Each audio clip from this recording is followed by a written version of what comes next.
Hola, ¿cómo están? Sean bienvenidos a una entrevista más. En esta ocasión tenemos al chef Juan Ángel desde Hermosillo, Sonora. Chef, ¿cómo se encuentra?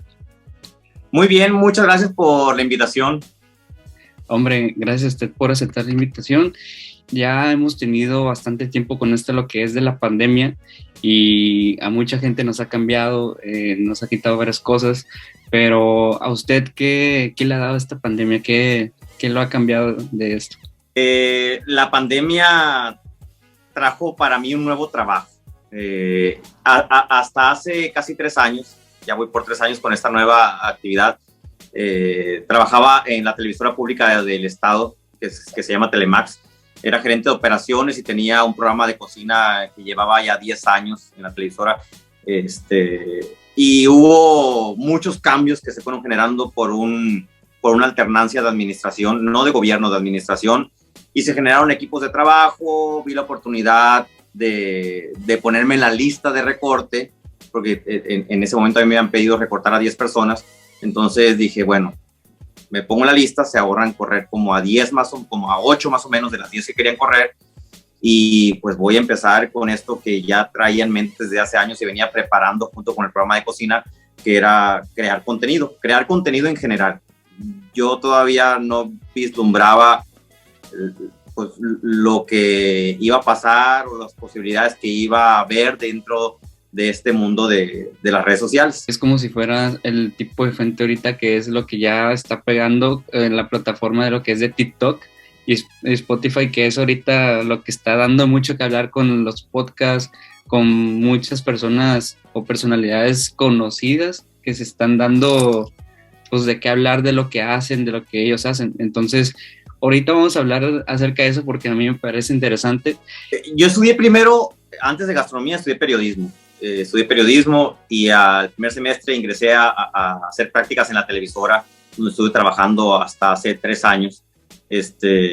Y ahí yo generaba contenidos, yo era el que creaba los proyectos de programas y luego ya se asignaban a un equipo de producción. Y una vez me pidieron hacer un programa de cocina. A mí me ha encantado la cocina desde siempre. Mi mamá es una excelente cocinera y desde niño siempre la vi cocinar. Estábamos siempre sentados, siempre platico que estábamos sentados en un banquito en la cocina y mi hermano en un portabebé también en la cocina, y nuestro mundo se desarrollaba en la cocina y mi mamá siempre la veíamos preparando el desayuno, la comida y la cena y lavando trastes entre una y otra cosa. Entonces yo quería estudiar gastronomía, no había gastronomía en Sonora y no había la posibilidad de salir a estudiar. Yo hubiera querido estudiar en el claustro de Sor Juana, que ya después me tocó conocer por cuestiones de trabajo. Y estudié periodismo. Me gustó mucho, entré a hacer las prácticas en la televisora. Cuando me pidieron hacer un proyecto de programa de cocina, yo ya sabía más o menos qué era lo que quería hacer, porque veía y sigo viendo muchos programas de cocina en televisión, ¿sí? Porque es diferente la sensación. Yo soy de la generación de la televisión, debo decirlo. Y para esto nuevo, pues son aprendizajes que voy adquiriendo en los últimos 3 años. Y ya estando ahí haciendo el proyecto, se lo asignaron a un chef. El chef dijo que no podía él hablar, ¿sí? Que no tenía habilidad o facilidad de palabra. Le dijo al director de la televisora, el director me dijo, pues entra con él en lo que buscamos que él aprenda para que hable solo y se desenvuelva solo. El caso es que el programa empezó y terminó con los dos. Se llamaba Maracuyá. Y después de eso ya empecé en una sección solo, a hacer cocina saludable, porque es algo que me gusta. A lo mejor no lo hago tanto, pero es algo que me gusta, y me gustan mucho las verduras, me gusta mucho la cocina hecha con vegetales y con maíz. Me encanta todo lo que es tostadas, totopos, tortilla, todos los variantes del maíz, atoles, etcétera. Bueno, ya estando en ese programa de cocina dije, pues creo que tengo que estudiar, ahora sí tengo que estudiar, y entré a estudiar en Sabatino. Me divertí mucho, no fue como las anteriores veces que estuve en la escuela, que tenía que rendirle cuentas a alguien, porque yo en este caso me estaba pagando la escuela. Bueno, fue a través de una beca que salió después mediante un concurso. Pero así fue como terminé en esto de la cocina. Al principio era muy difícil para mí y me conflictuaba tener que combinar, y no sabía cómo hacerle para combinar 2 carreras. Se me hacían que no tenía que ver una cosa con la otra. El periodismo se me hacía que no tenía que ver con con la gastronomía, pero después me di cuenta que sí, que son dos cosas que van más de la mano que cualquier otras carreras. Creo que hay mucha gente que mayormente se dedica a dos carreras al mismo tiempo y piensan que, bueno, otras personas piensan que casi no va a estar tan familiarizado, casi no va a ser tan igual, y al fin de cuentas, cuando ya te hacen un punto, sí puede estar relacionado con algo, ahí lo puedes combinar. Entonces, como le digo, yo creo que eso es mucho más importante, y creo que la parte ya de cómo usted empezó todo eso, igual yo creo que el empezar en un programa de televisión y más para de cocina es un gran logro. No cualquiera tiene su propio programa de cocina, realiza sus platillos, realiza sus técnicas. Entonces yo pienso que ese es un gran logro. He visto su Instagram y los TikToks que sube y son muy graciosos y mayormente son graciosos, pero también son recetas y técnicas que nosotros sí nos damos cuenta en los que sí nos podría ayudar. A lo mejor unos ya no sabía, otros no, pero a mí en lo personal sí me gustan mucho, pero yo sé que hay una inspiración acerca de hacer esos platillos. ¿Usted cuál cree que sea su inspiración para realizarlos? Yo siempre he dicho que mi inspiración en la cocina en general es mi mamá. Es mi mamá porque es a la primera que vi cocinar. Yo creo que es de las personas que cocinan en casa y que más me gustan, obviamente.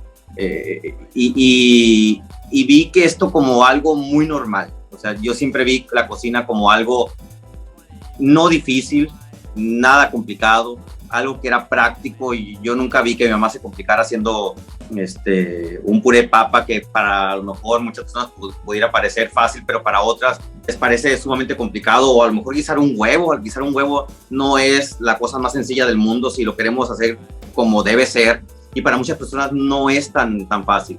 En la casa siempre fue muy fácil cocinar, nunca se platicó de que, ay, ¿qué va a hacer comida? Ay, entonces, eso por un lado. Por otro lado, tengo un convencimiento muy firme sobre la cocina sonorense y sobre el deber que tenemos, en mi caso como sonorense, de compartir las cosas que son de aquí, ¿sí?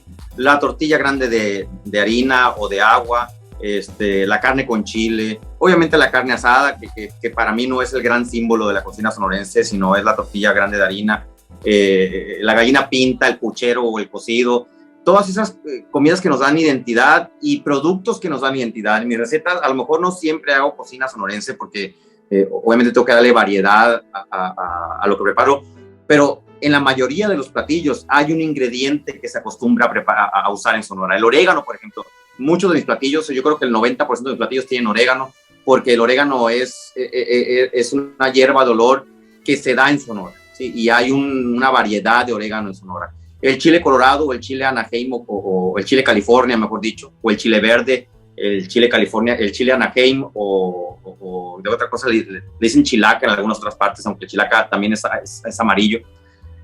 También es típico de nuestra región, el queso regional, los quelites y la preparación de muchos otros elementos como la cola de res en diferentes caldos. Trato siempre de ponerla, de hacerla visible, de que se vea que hay pues un gusto y un trasfondo por una raíz sonorense, pues, ¿no? Digo,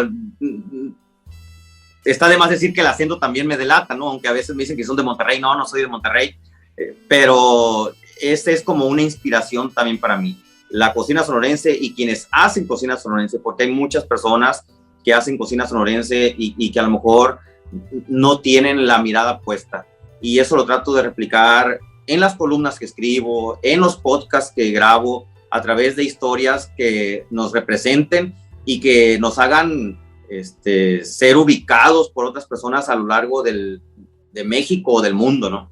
No, y aparte que, o sea, hablando del estado donde está usted, Sonora, o sea, tiene una gastronomía muy padre, pero lo personal, cuando ya escuchemos el nombre del estado, se nos piensa a la cabeza y carne asada o tortillas grandes de harina, y es como que Híjole, yo creo que allá es como que de las dos cosas que más representa el estado.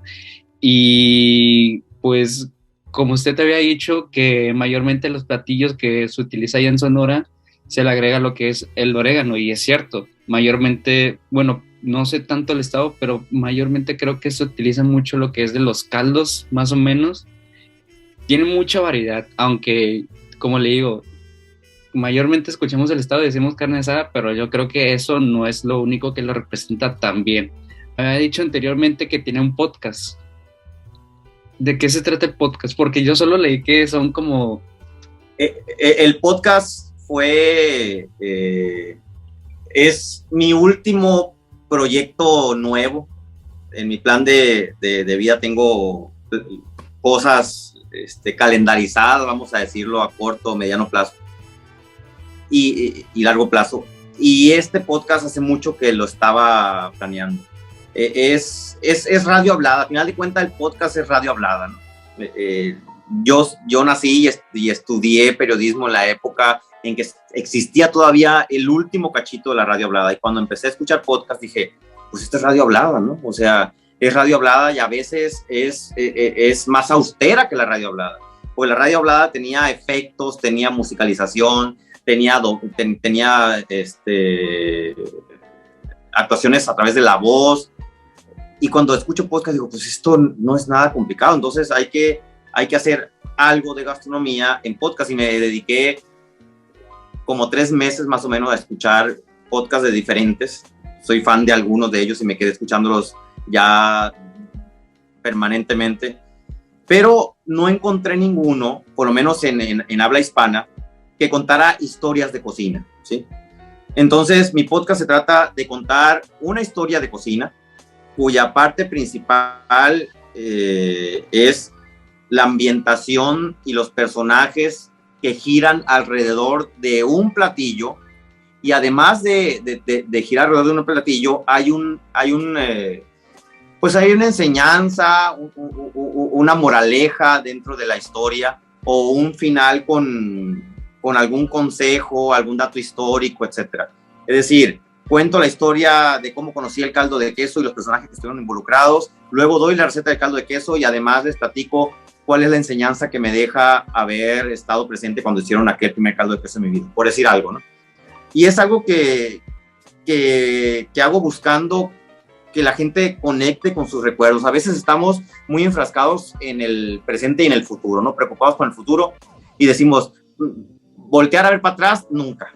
Pero sí tenemos que voltear a ver para atrás. O sea, sí tenemos que volver nuestros ojos hacia el pasado, porque en el pasado se acumulan muchos recuerdos, se acumulan muchas recetas, se acumulan muchos datos que nos van a generar nostalgia, y la nostalgia siempre te hace un ser humano más sensible.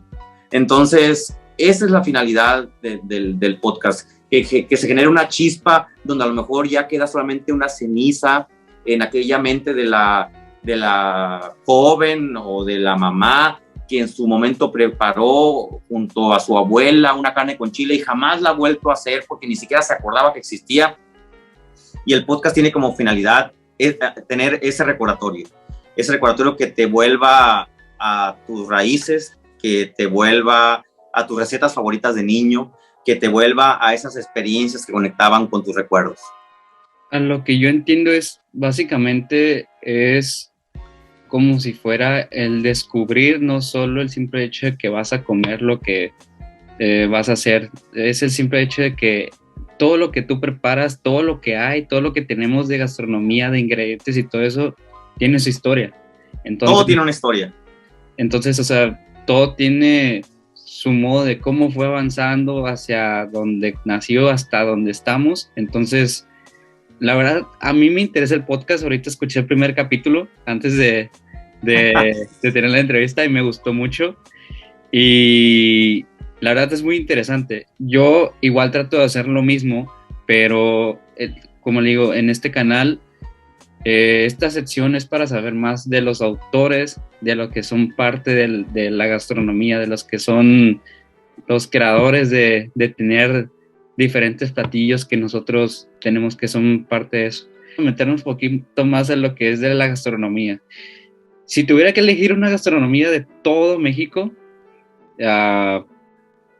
si tuviera que elegir cuál sería su favorito, ¿cuál sería? Porque en lo personal, ahorita mayormente los chefs, si yo les pregunto eso, posiblemente me digan entre Oaxaca y Yucatán.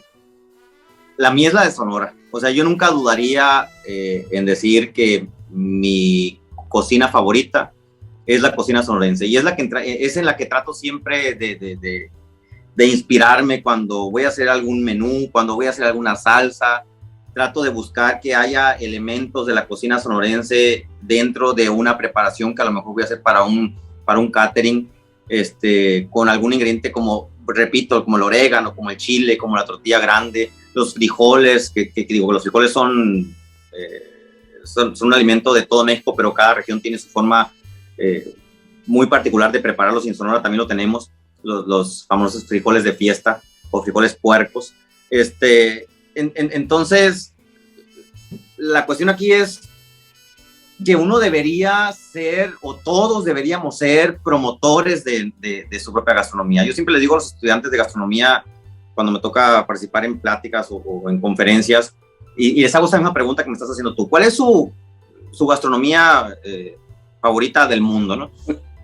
Entonces, yo nunca dudaría en decir que mi cocina favorita es la sonorense. En segundo lugar está la poblana. En tercer lugar está la del centro del país. Y en cuarto lugar quizá estaría la yucateca. Así en ese rango. No porque sea una mejor que otra, sino porque la poblana me conecta con un sabor que me agrada mucho, que es el del mole, que es uno de mis platos favoritos en general en la vida. Y por otro lado, tengo amistades, muy buenos amigos ahí, entonces siempre me conecta con esa parte, ¿no? Y así las demás. Chef, muchísimas gracias. Le agradezco muchísimo por tomarse el tiempo. Y yo sé que la plática está muy interesante. Es muchísimo hablar de historia de la gastronomía. Y es lo que yo creo que a mí me gustaría, pues, hablar poquito más de eso. Si es en un debate, que yo creo que estaría increíble. Lo que les comentaba ahorita, creo que todos podemos ser embajadores de nuestra cocina, la de nuestra localidad, nuestro municipio, pueblo, ranchería, etcétera. Es la única manera de preservar muchas recetas, muchas tradiciones, que si no lo hacemos nosotros se van a ir a la tumba y se va a perder las raíces y el origen de muchas cosas que nos hacen felices a través de un pequeño bocado. Les voy a dejar las redes sociales, y si gusta decir el nombre de su podcast, que se llama... Me encuentran como Lengua Larga en Spotify, en Amazon Music, en Apple Podcast y en iHeartRadio. También me encuentran así como Lengua Larga. Va, perfecto. Pues muchísimas gracias, chef. Y pues nada, nos vemos en la siguiente entrevista y sería todo. Gracias. Muchas gracias. Hasta luego. Nos vemos.